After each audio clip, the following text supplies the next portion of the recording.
Music icon Paul McCartney paid emotional tribute to fellow singer-songwriter and friendly rival Brian Wilson after the Beach Boys' co-founder died at the age of 82 on June 11.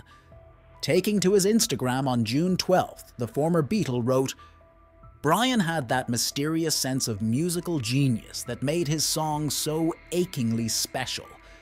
The notes he heard in his head and passed to us were simple and brilliant at the same time.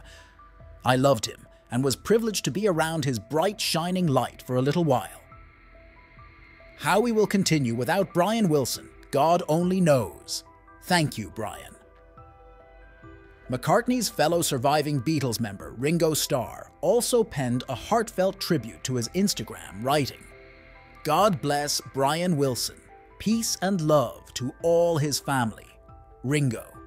The Beach Boys and the Beatles had a complicated rivalry that was often accompanied by respect and mutual admiration.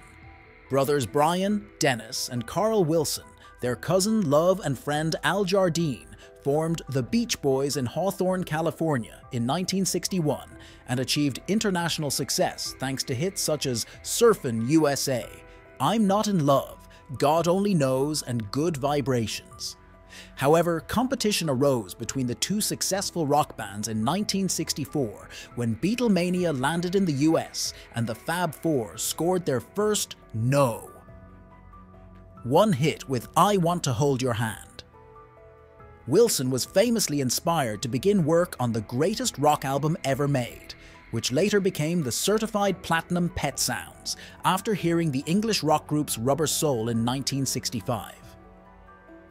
"It sent me right to the piano bench," he wrote in his 2016 memoir, I Am Brian Wilson. "It wasn't just the lyrics and the melodies, but the production and their harmonies. It was almost art music." McCartney returned the compliment upon the release of the Beach Boys' God Only Knows, calling it his favorite song of all time. As the Beatles began to experiment in the recording studio, so did the Beach Boys.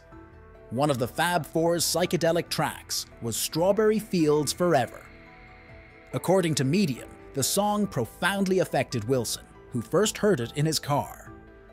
The song caused Wilson to break down as he realized the Beatles had beaten him to the punch.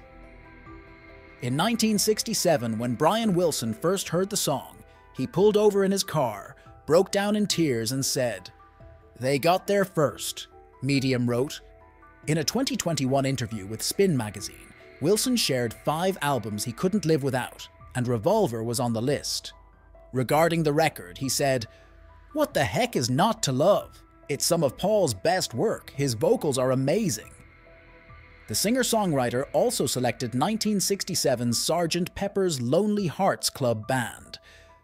The Beach Boys even accompanied the Beatles to their Indian retreat with meditation guru Maharishi Mahesh Yogi in 1968. McCartney performed God Only Knows with Wilson at a benefit concert. In an interview with Rolling Stones guitarist Ronnie Wood, the former Beatle admitted to getting emotional during rehearsals. "I got to sing it with Brian once when we did a benefit show together," McCartney shared. "I was okay at the actual performance, I held it together. But at the rehearsal, at the sound check, I lost it because it's very emotional. This song, I find it. Oh my God, I'm singing with Brian. It just got me. I couldn't." So all it is, it's little vibrations reaching your music. It's only little vibrations, little words, and little things. There is this powerful effect, you know.